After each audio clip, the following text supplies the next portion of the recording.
Good morning, my friends. It is Wednesday, 9:45 on the AM dial. And you know what that means? It's time here on LinkedIn for our live event called Java with Jen. It's water. Java with Jen. Java with Jen. You know, sometimes it's water, sometimes it's coffee. When Jen gets up at the crack of dawn and starts chugging espresso, yeah, you know she's drinking water later on. Anyway, if you don't know me, my name's Jen Koch, and I am your favorite executive leadership coach working with women in STEM and other male-dominated industries to lead with more authority, influence, and impact. And what I mean by that is authenticity, being yourself at work so that you have confidence and you have natural authority, being able to influence by inspiring your team to do their best and empowering them to collaborate with others. When we combine authority and influence, I think then we can make the kind of impact we want to make. This month, I am joined by somebody I find fascinating, one of my favorite people. Her name is Traci Brown, and she's a lying expert. I'm just going to say that. I'm going to make sure I say her bio correctly. So give me a hot minute while I pull that up. So Traci is a body language expert. I could say she's a lying expert, but it's from body language. You'll find out more. And a leader in training people to build their bottom line by detecting deception. Try saying that 10 times fast. Detecting deception, detecting deception. She's a frequent guest on TV, interpreting the body language of criminals and politicians. And sometimes those labels, describe the same person. She even helps lawyers pick and persuade a jury using body language. Here's a couple of fun facts. She got a deal with Kevin Harrington, one of the sharks from the hit ABC TV show. Maybe I do need more coffee, friends. One of the sharks from the hit ABC TV show Shark Tank. She's a former member of the U.S. national cycling team, and that's something Traci and I bonded over because we both love cycling, but I was not as badass as she was. Her new book, How to Detect Lies, Fraud, and Identity Theft, is hot off the presses. And this just in, she's the executive producer of a new TV series called Truth, Lies, and Corruption. So today we're in for some fun, and all month we're in for some fun. She's going to tell with us the secrets of exactly how to tell whose pants are on fire, as in liar, liar, pants on fire. So do me a favor, give a warm welcome to Traci Brown. Traci, come join me. Thank you so much for being here. Hey, Jen, thanks for having me. Yeah. Well, it's winter now, but I forgot, where do you live? Can you cycle? I'm in Colorado. It's cold. It's very cold. Very cold. You're not cycling now. And in fact, did you used to cycle in winter? Oh, yeah, all the time. You got to be ready for the spring races. So yeah, not today though. It's like 0 degrees outside. Yeah, but I'll be down on the Zwift today. You will. Okay. And so I always had a thing, if it's below 45, I'm not out there. Oh yeah, I don't go out below 45 either. I'll go skiing or hiking or doing things like that. But I'm fair weather now. Yeah, that 45 used to be like great, and now I'm like, why? I'm with you. I'm with you. All right, so I got my question about cycling in the winter out of the way. So I want to first have you tell people, like, how the heck did you get into this whole business of identity theft and body language and lying? Well, I started out actually from bike racing because I had a very famous teammate, and by the name of Lance, who introduced me to fraud and lying very, very early in my life. And so he was one of those guys that you just knew something was up, and you didn't know what it was, but you just knew that it wasn't any good. He was that guy in my life, and all of us knew what was going on. It wasn't any secret. But looking back now with the trained eye that I have in ears, the signs were all there. I just didn't really know what to look for. It was just a hunch. And so that was like a pretty formative experience in my life. And I sharpened, like beyond that, I kind of got like 2 for 1, because I learned to read people even more deeply just to keep up in the pack. Mm-hmm. And I would look for little tiny signs that said someone was about to attack, or a place where I could attack myself. And I knew what people weren't telling me, but they were broadcasting with their body language. So I got good at reading people. And down the road, I became a certified in neurolinguistics and timeline training. I studied with kahunas in Hawaii, and it's all about reading people, all in the service of helping them get past whatever's holding them back. So did that for a long time, and then I had the chance to study in police interrogation and interview training, and I've done a lot of that, and I just last week did one class I've been wanting to do for a long time, never had time to do it, and so I'm fresh out of interrogation class. Wait, you took an interrogation class with like the police force Yeah, 30 cops in the room and me. and you.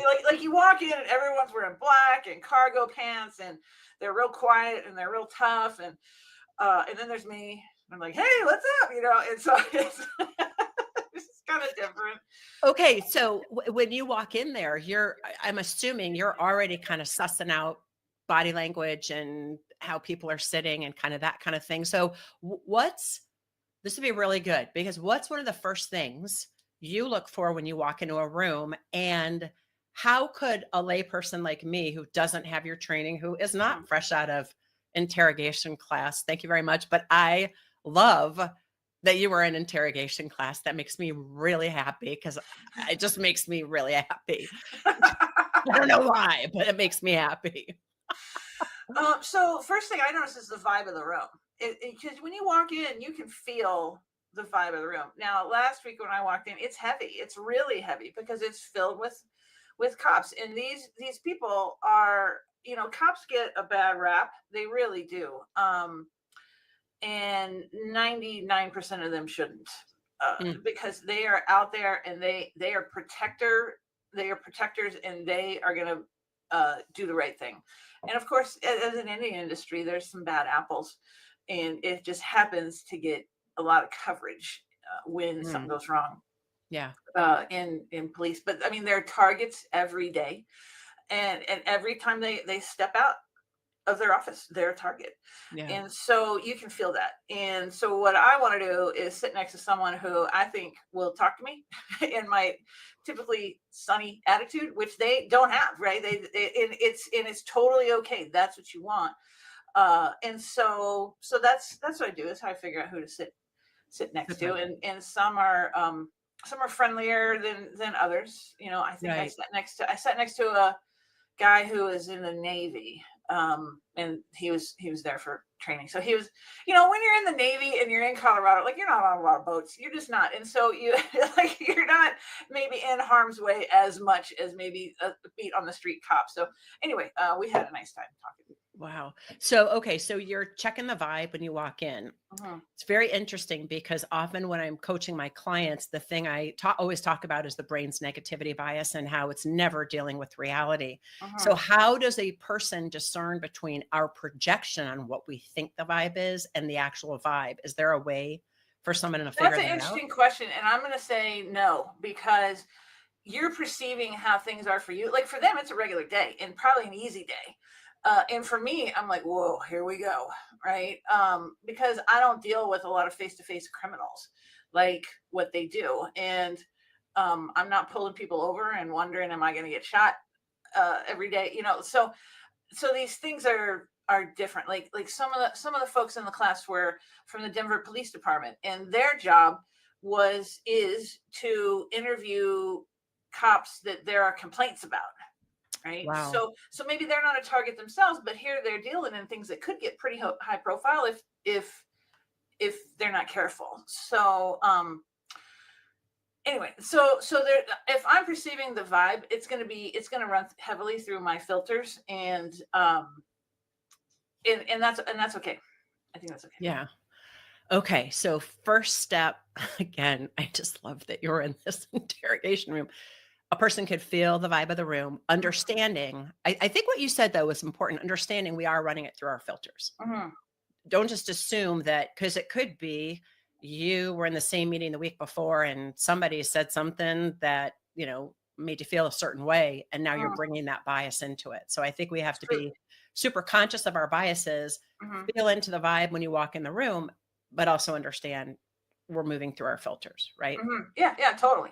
Yeah. Okay. So then what was the next thing you looked for? You wanted to find somebody who would talk to you. Did you sit down? I'm assuming you did because you're successful in what you did.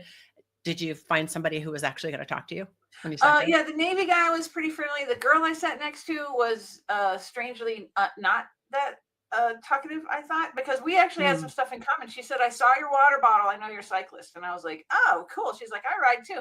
We'd ridden some of the same routes, and then the conversation was kind of over. Like it wasn't. But everybody has their own way that they deal. But I'm picking up information from everybody all the time, right? And as we all are. But there are some certain signs that say, "Okay, wait a minute, you're interesting," right? Like she's a tattoo, like behind her ear, like on her head, behind her ear. Like I've never met one person in the planet who's not crazy who has a tattoo behind their ear. So to each their own. But Right. it's information. It's all information. Okay. So before we end this episode, I think we left people with a good tool or a piece of action. Talk to me about the kinds of cases you consult on, because why are you going? I know you wanted to take this course on interrogation, but why? How does that help you with the cases, or is it for your TV show? Oh, it's for both. And so really, I want to be professionally at the highest level that I can be. Yeah. And in this class, it's called the Reed Interview and Interrogation class. It's very it's been ingrained for 70 years in the industry. It's a great way for me to sharpen my skills and make sure, okay, I'm paying attention to some different things, because it's not just body language. There's words too. If you just go on body language, you're going to be wrong all the time. The clues in words are huge. So we did a lot of statement analysis. We also did a lot of, and this was the part that was really, I think, hard on me. We got into the mindset of every different kind of criminal and why they typically do this. And this from 70 years of study in this particular technique. So, anyway, okay, what was the question? I was saying, talk to us before because we're going to have you on all month long. We're going to feature you all month long because you're leading on April 30th at 11 a.m. Everyone, Traci's going to be leading a very special workshop for the Empowering Expert series called Liar, Liar, Pants on Fire, where she's going to go into this content in more detail. These are your amuse-bouches, everyone. Okay. So I just wanted to ask, what kind of cases do you consult on? Right. Was the interrogation for the cases you're consulting on, or for the TV show? You said kind of both. But right. Yeah. So yesterday I got a call from actually a famous YouTube person, and he is in a child custody situation. And what happens, and I do a lot, most of the investigations that I do are child custody, domestic type stuff. And so, but what's happening now is these lawyers are telling the parents to lie, and they tell them exactly what to say so that they get the full custody of the kid, right? Or in this case, I think a higher level of custody. I don't think she'll ever get full custody. So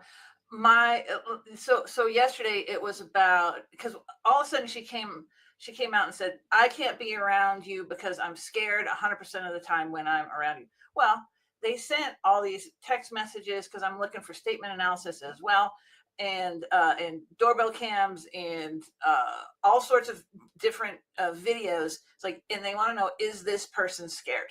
And the answer in this case was absolutely not.